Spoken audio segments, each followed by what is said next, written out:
We'll move on, and so I've kind of split today trying to look at state pensions first, which are kind of a building block of UK retirement, look at tax relief given on pensions, and look at building up into pensions, so the whole kind of accumulation bit, taking money out of pensions, and then we can move on to the Q&A at the end.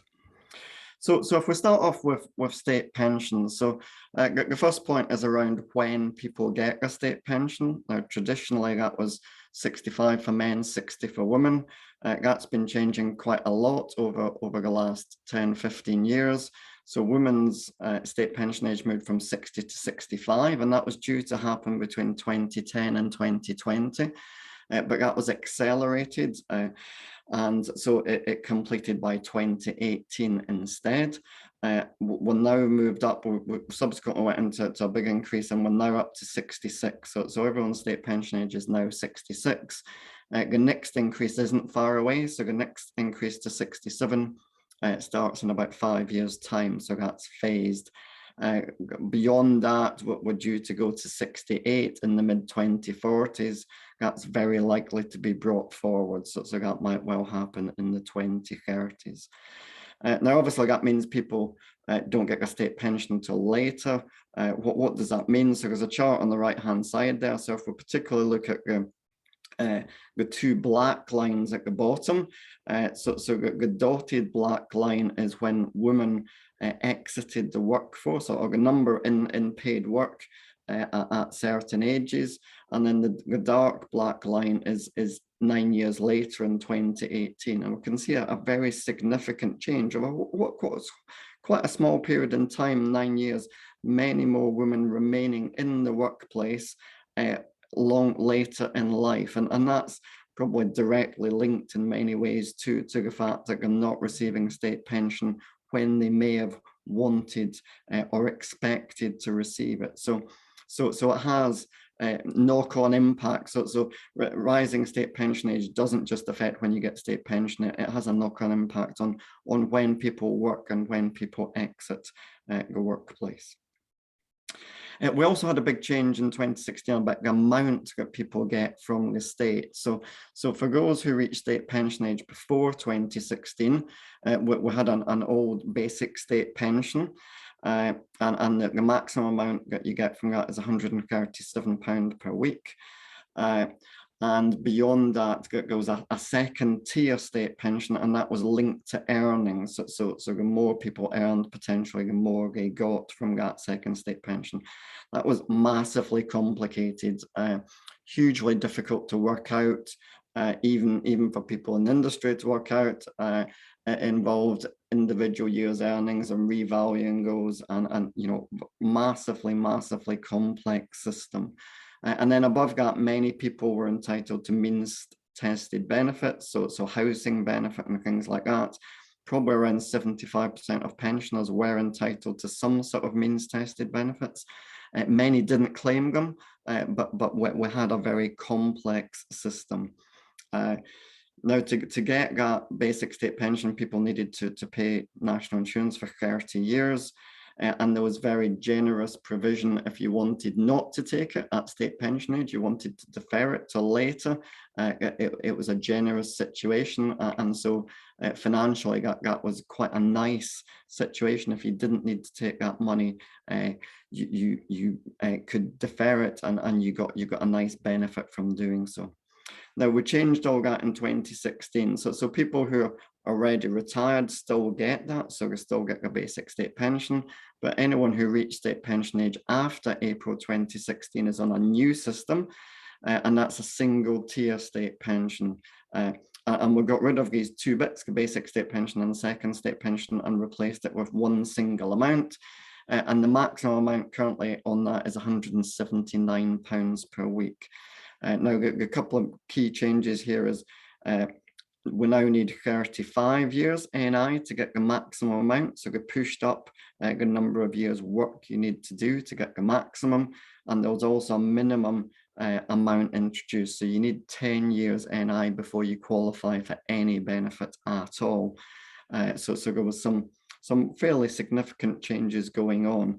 The whole deferral bit is much less generous. In fact, it's probably not worth deferring benefits purely on a financial basis, certainly, much less generous than it was before. In both situations, those pensions increase in line with the triple lock normally. So more on that in a second, but a triple lock is the highest of 2.5% increase in inflation and the increase in earnings.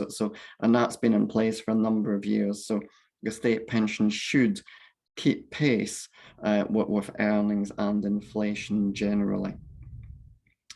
Now, if we look at how people know how much they get. So that's the maximum amounts people can get, but it's based on people's individual national insurance records. So the best way to find out how much you as an individual is going to get is to go onto the online system. So that's gov.uk. You can go in there either through, if you do self-assessment, either through the same login as self-assessment, or you can go through a verification process to show that you are who you are.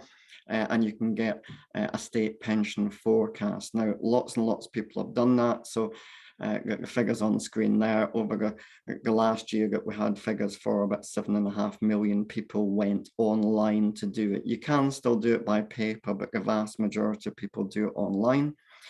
Lots of people do it at Christmas, so they're obviously fed up with their family and move away from their turkey and go and get a state pension forecast. And lots do it in January, and that probably ties in with the whole self-assessment bit. So people going online to do the self-assessment are also getting a state pension forecast at that point in time. Now, there are complexities around that state pension forecast, so people do need help in understanding how much they're going to get. Again, the figures on the screen, about 1.7 million people now have reached state pension age since 2016, so they're entitled to this new state pension. And while the £179 is the kind of headline figure, most people do not get that number. So 450,000 on the screen get more than that. So they have what's called a protected payment. Again, very complex rules. If you want to do anything on that, please come and talk to us. We've got lots of stuff about how it's all calculated. It's horribly complicated, but happy to share that with you. But many people get more. Again, many people get less, and there's probably only about 40% of people actually get the £179. That's the kind of headline figure. And the full amount, as I say, is about 9,000.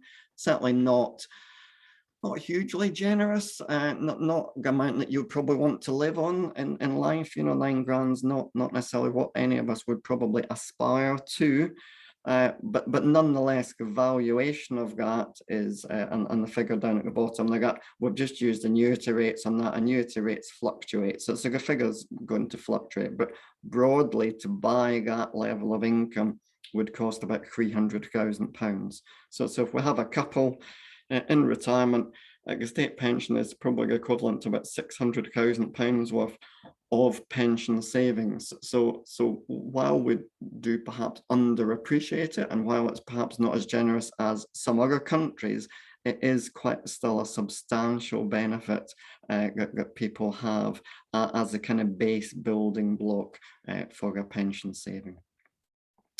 So what's kind of happening around the state pension? What might be some talking points? Well, we've got one very current at the moment, which is around the triple lock. So state pension normally goes up in line with the triple lock. Because of COVID, because of furlough, we've effectively seen an artificial big increase in earnings. So if we go back to this time last year, July last year, lots of people on furlough getting 80% of their normal wage. Come back to this year, many of those people have gone back to 100%. So when we look at earnings year to year, we've effectively got an artificially inflated number, if that makes sense, and the number's gone up by about 8.5%. So the way the triple lock is done, that would be the highest of the three different bits, would be an 8.5% earnings increase. Now that would cost the government a substantial amount of money. So each 1% is about £850 million cost to government. So you can do the basic maths there. To do an 8% increase would be a very, very big increase. at a time government is trying to cut spending and increase taxes and things like that. So what they're looking to do for next April is move to for 1 year only. Or that's what they're saying. 1 year only is the higher of 2.5% and inflation. So stripping the earnings bit out of it and only doing earnings and inflation. Now, the inflation number is September's inflation number. That's announced mid-October. The last inflation figure was just announced yesterday, and it's about 3.2%. So it's assuming that carries forward next month, we're probably looking at somewhere around a 3% increase in state pension next year. There's also a big issue about the affordability of triple lock. Is can people? It's very generous. Can the country afford to keep paying that money out? Increases to state pension age, I mentioned that's going to kick through in 5 years' time. Again, there probably needs to be greater awareness that that's happening, and then future increases beyond that, so that people realize they're not going to get a state pension for longer. There's an issue about overseas retirees. It's a very bizarre situation if people retire overseas. So if I retire overseas to Canada, my state pension is frozen. So at whatever level I is when I leave the UK, it never increases at all. If I retire overseas to America, 10 miles away, it will happily keep going up in line with the triple lock. That doesn't seem hugely sensible, and it's frozen for some countries, largely Commonwealth countries, like bizarrely, it's frozen. And if you go to other countries, it increases. Doesn't seem equitable. There doesn't seem any particular great reason for it. It's something that could probably do with getting looked at. And the final one is around the qualification for state pensions. If you work every year, you qualify for national insurance. It builds towards the 35 years that you need. Because many people, for whatever reason, aren't working. So they're maybe, looking after elderly relatives, they're maybe looking after young children, or overseas with military, but various different reasons. And there's credits which people can apply for, and that will count towards their 35 years. And people don't necessarily do that, and they don't necessarily understand to do that. So again, more awareness that system exists and how to do it and what credits are available would probably be very helpful, because state pensions in general are a bit of a minefield. So that's state pensions. If we move on from there to pensions and tax relief, pensions are undoubtedly the most tax efficient way of saving in the UK. So there's other ways which might be preferable in some situations. So an ISA might be a preferable option as a starting point, but pensions are the most tax efficient way of doing so. Government adds tax relief into your contract. So if you're a basic rate taxpayer, to get £100 in your pension effectively costs you £80 because the government add in 20. If you're a higher rate taxpayer, even better deal, it costs you £60 to get £100 in your pension scheme. To make things more complicated, there's two different ways of giving tax relief, and that can cause some complexity. If a scheme is through an employer, a trust-based scheme, it tends to be that tax relief is taken off your salary. So you've got a gross salary, your pension contribution is then deducted, and the resultant figure is what you pay tax and national insurance on. So that's it's automatically given to you in that situation. Contract-based schemes, so personal pensions, SIPs, and stakeholder schemes, you get your take-home pay, and then you pay a contribution out of that take-home pay. Your pension provider will then add on 20%. So you would pay £80 to that pension provider, like Canada Life. Canada Life will add £20 on. We'll go and reclaim that from government. And then if you're a higher rate taxpayer, you need to go and reclaim your extra £20 through your self-assessment tax return. So again, that complexity can arise because people don't necessarily understand that there's two ways of getting tax relief, and it's certainly not the way you would design a system now, but it's the way the system has been designed over time. So very generous tax reliefs. What the government has done is put in place measures to limit the amount that you can get.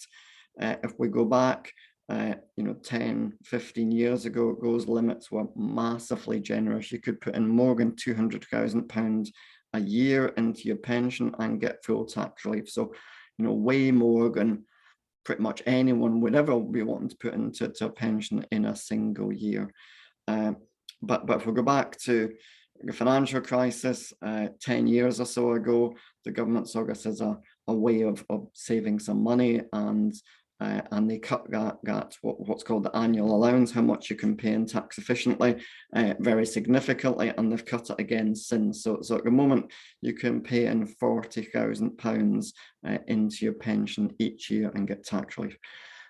For most people, that's still massively more than they would be paying in year by year. If you're a high earner, again, that might restrict you.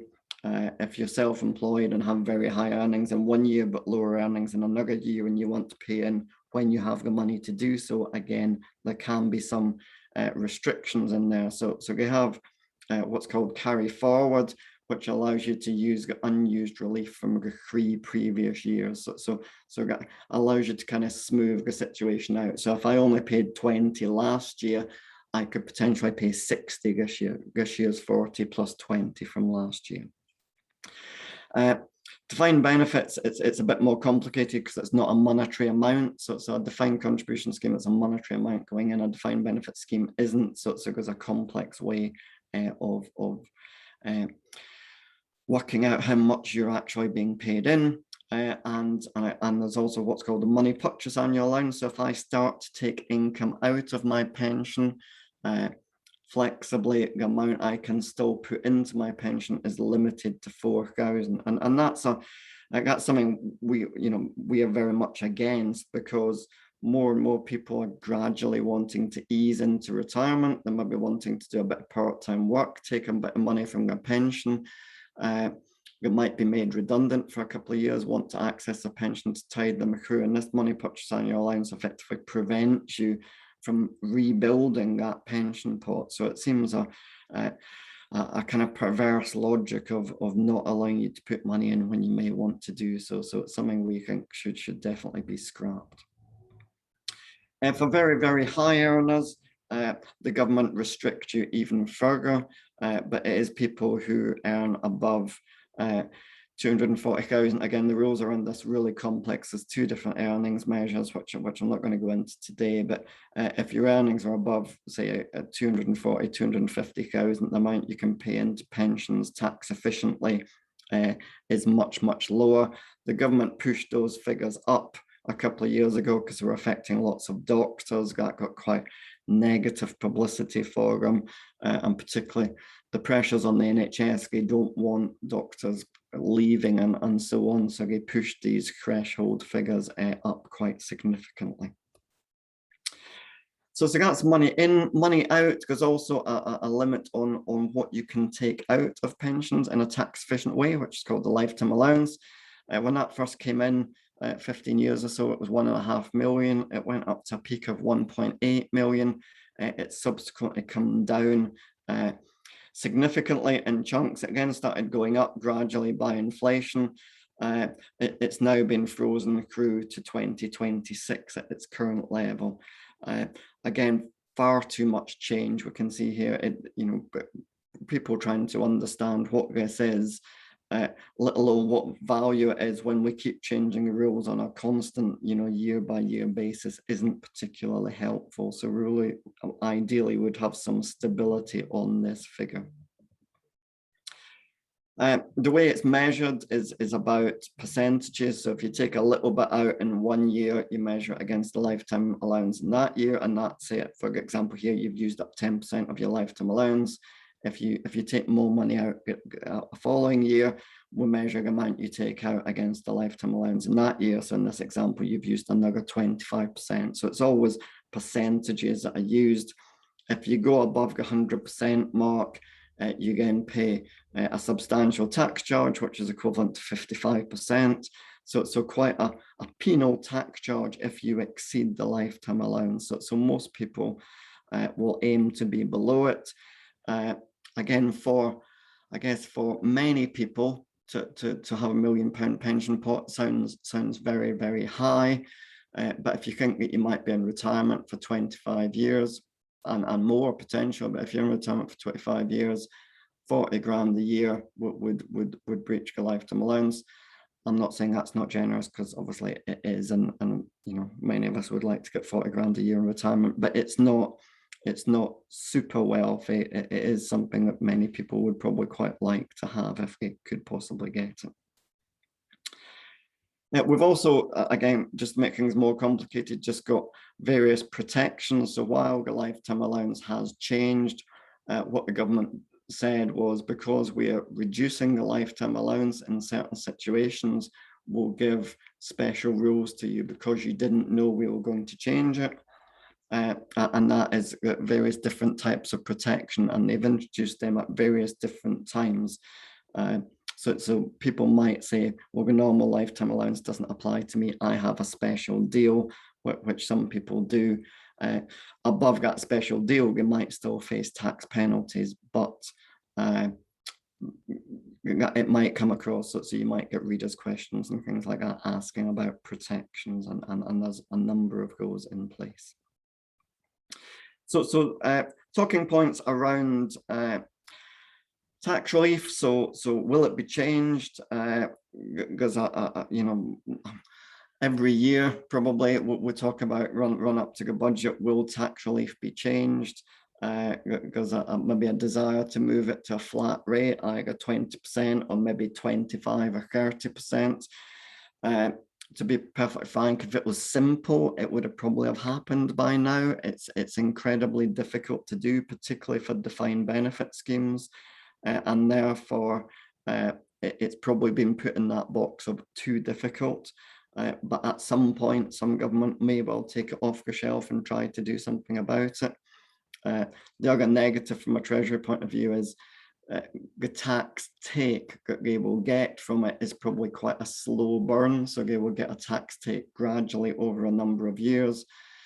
Ideally, what they probably want at the moment is a good bit of money coming in now. And that's why we've seen things like national insurance increases, dividend tax increases, because that's a much higher immediate income to government rather than something about like pension tax relief, which is a much slower burn. They could simplify the lifetime allowance or annual allowance. We would certainly like that. To have two limits seems unnecessary. We could probably have one, either a limit on the way in or a limit on the way out, rather than having two. And there's also an issue around tax relief for low earners. So the way I mentioned, we have these two different tax relief systems. If you're in one of them, the net pay system, and you're a low earner, it effectively means you don't get any tax relief. And again, that doesn't seem particularly equitable. So it's something that government could and probably should do something around. Okay, so moving on from that to building up pensions and the whole pension landscape. So there's two main ways of building up pensions. Because I'm probably an older system, which is called defined benefit, also called final salary, means exactly the same. Some pensions, for whatever reason, we like to have two names for things. So defined benefit, final salary mean exactly the same. These were around very heavily in the 60s and 70s and 80s, and it was all of the risk for a defined benefit scheme falls on the employer. From an employee, fantastic situation. You have a promise of a benefit based on how long you work for a company and on your salary, generally your final salary, so generally your salary at retirement. Some of them have now moved to an average salary over your career. Not quite as generous, but particularly when it's based on a final salary, a particularly great benefit to an employee. But the costs of these, as people have lived longer, as as the costs have gone on to company balance sheets, they became much less popular, and most private sector companies now don't offer them on an active basis. They might offer them for some of the older employees, but not for most people. So generally the only place we'll come across these is in the public sector. So doctors, dentists, nurses, police, fire, and so on will still generally have access to final salary schemes. But even there, the benefits are kind of being downgraded. So pension ages may be moving up, the contributions which individuals make are maybe going up, or maybe moving to a career average. So even in the public sector, they're effectively being reduced. It's still very generous, but reduced in value to some degree. So the more common position now is a defined contribution scheme, which again also has a different name. It's called money purchase. And that is the one that many of us will be in. We pay a certain contribution of our salary. Our employer also pays a certain contribution of salary. It goes into a pot. That pot is invested and hopefully grows. And then at retirement, we have a pot of money and we have to do something about it. And we'll look at what we can do with that pot of money in a second. So much more risk on the individual rather than risk on the employer. So the employer has a fixed cost in this kind of situation. So what we saw generally was defined benefit schemes gradually decreasing, and you can see the middle line there, second line on the left hand side, we can see defined benefit participation gradually reducing. DC contribution wasn't going up all of that much, so we introduced what's called automatic enrollment back in 2012, which is people, as you join an employer, most people are now automatically put into a pension scheme and they have to choose to leave. So kind of relying on people just not getting round to doing so.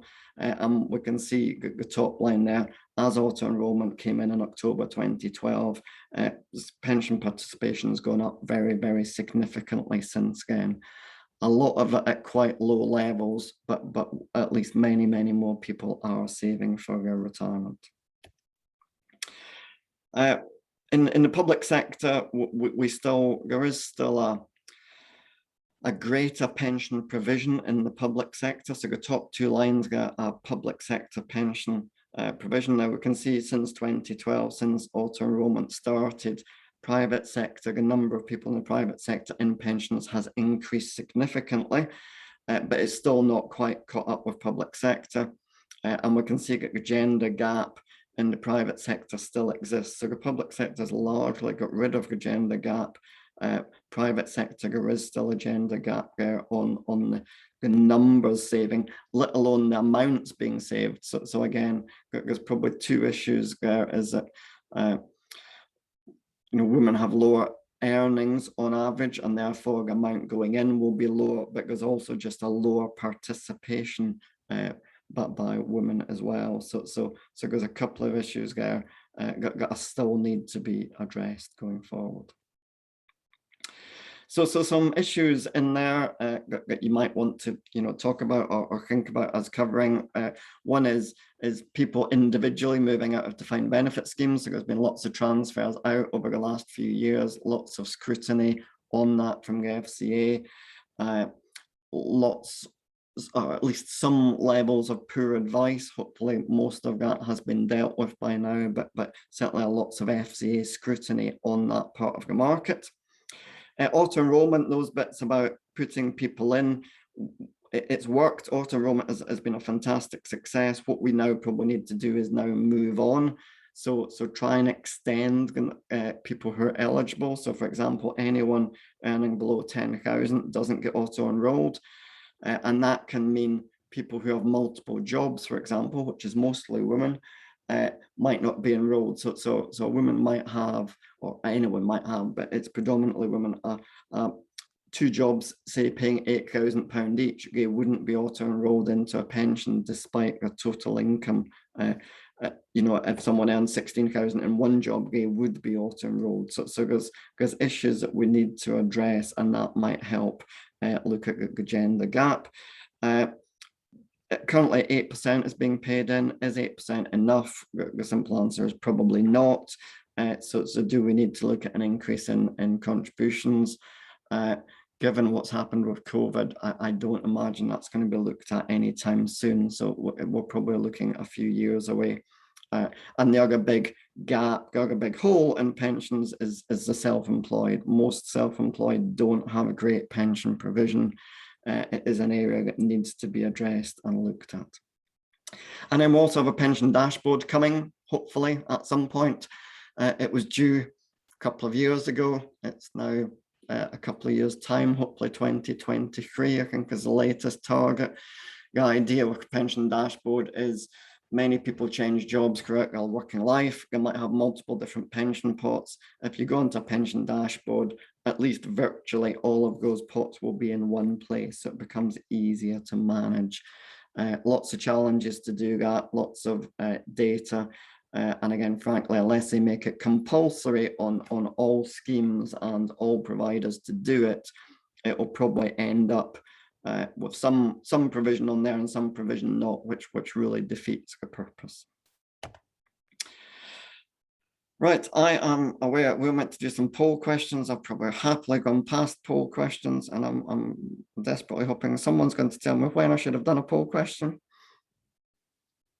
But if they're not, I'm just going to keep on talking. Yeah, I can launch a poll question now, and I'll Great, thank you. About AE and the self-employed. Okay, excellent. Thank you very much. So I'm going to have to put my glasses on to read that because it's small. So the question now, which would be interested in your view, should auto enrollment be extended to the self-employed? And yes, no, don't know. If you can all vote, then that would be interesting to see your views.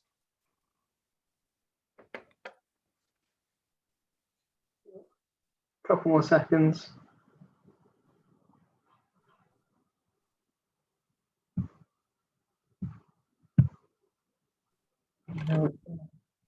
Right, thank you, Michael. So so 73% of you suggesting that it should be extended to self-employed, which I have to say I would agree with. How we do that and how we still make it as generous as possible is the way forward. But great, thank you for participating in that. So we'll move on to taking benefits out of pensions. And this changed very significantly in 2015. So people now have three main ways of doing that: either cashing in the pension entirely, just taking it out as a lump sum, buying an annuity where you get a guaranteed income for life, but that tends to be less flexible, or taking income drawdown, which is a flexible income stream, still complete control for the individual, but risks of, for example, running out of money, of poor investment performance, and so on. Generally, all of those are available from age 55. That's due to go up to 57 from 2028. So that's just an area that's being looked at the moment. The final regulations are due out very soon on that one. What are people generally doing? So this is the most recent FCA data. You can see at the bottom, people with very small pots are largely just taking them as cash. Even up to 30,000, taking as cash is the most used. Above that, it becomes drawdown. So kind of £30,000 upwards, and particularly 50 grand upwards, drawdown is by far the most used way of taking money out. Annuities, while still being used, so annuity market's about £4.5 billion a year, so it's not insignificant, but that's very, very substantially lower than it was in 2012. It's about a third of the size it was at that point in time. So drawdown is very much the way people are doing. The risks of people going into drawdown is they don't know how long they're going to live. That's obviously a very individual thing, down to your own health style and lifestyle and where you live and illnesses and so on. And so you have an unknown time frame to use up this pot of money, and that makes it quite difficult to decide how much you should take out. we see very big differences in life expectancy over quite short distances in the UK. So an example for London, Kensington and Chelsea, average life expectancy for a male in this situation is 22.5 years or so. 14 miles away, 17.5 years. So you can see a very substantial difference over quite a short distance. That's replicated, whether we go to Liverpool or Glasgow or wherever, we could easily come up with very, very similar figures to that. So it can be quite difficult. And obviously average is purely that. It's an average. Some people live longer, some people live shorter. It becomes quite difficult to manage how much you take out. So that's a big one for advisors, is how much is safe? What's a safe withdrawal rate? Probably no such thing, so it's a bit of a misnomer, but it's something that needs to be regularly reviewed. This is FCA data on what people are taking out. The blue bars, people are taking out more than 8% of their pot every year, and you can see that as the most popular choice at pretty much all fund sizes, apart from the biggest one. 8% is very likely to be too much. If we go to half of that, 4%, that even 4% might be argued as not being sustainable, but it's certainly much more likely to be realistic. 8% is likely not to be sustainable. What we don't know from this data is how many of these people have other assets, other pensions. If you've got a different pension scheme and you're just stripping this out over a few years, that might be a sensible option. We don't know that from the underlying data, but it looks like too many people are taking too much out and will run out of money at some point in time. And then the final bit was just around death benefits. Pensions are very efficient from an inheritance tax point of view. So if you die, the pot of money you have is passed on to your family. If you die before 75, that's passed on tax-free. If you die after 75, the recipient pays income tax on it at whatever income tax rate they pay. Very efficient, normally not liable to inheritance tax. There's a few situations where it can be, but generally not. So pensions have evolved to become a very good way of passing on wealth down through the generations, passing it on to children, grandchildren in a very, very tax efficient way. And that's not the way they used to be used, but it's very much the way many of them are used now. So some issues around that is the normal minimum pension age. I mentioned it's due to go up to 57. The way the government have done it is frankly ludicrous. It should be simple. It should be very simple. It's horrifically complicated. That's not what we need. That's due. We're due to get those final rules over the next few weeks. So again, if you want commentary on that, if you want to chat about why I think it's ludicrous, please come and talk to us. Very happy to do that. The sustainability of income that I talked about is, are people taking out too much? Annuity and drawdown are kind of two extremes. What we probably don't see enough of is people taking a bit of both. You don't need to do one or the other. You can do a blend. You can say, I'll do a bit of guaranteed income to pay all of the bills, and I'll do a bit of drawdown for the nice to haves. And that should be much more used than it is at the moment. Scams, a huge increase in scams, particularly during COVID.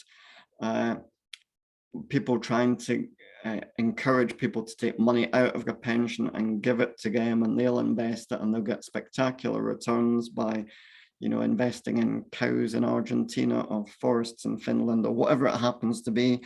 Lots of bizarre theories. Lots and lots of work still needs to be done on scams.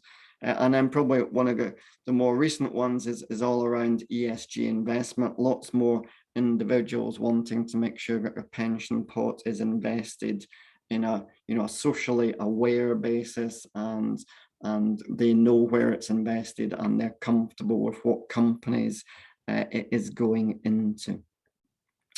So that was a very, very, very quick whistle stop tour through. Hopefully that helped. I've got the contact details up there for me, also for Paul, who's on the call, who's our head of media, and Rebecca, who's our PR manager. If you want commentary on anything from Canada Life, not just pensions, but whether that's tax, investment, protection, equity release, pretty much anything, come and talk to us. It might not be me, but we'll find someone who's sensible to talk to you about it. And on that, I'm going to shut up for now, and Claire, hopefully you'll be able to give us some questions and things.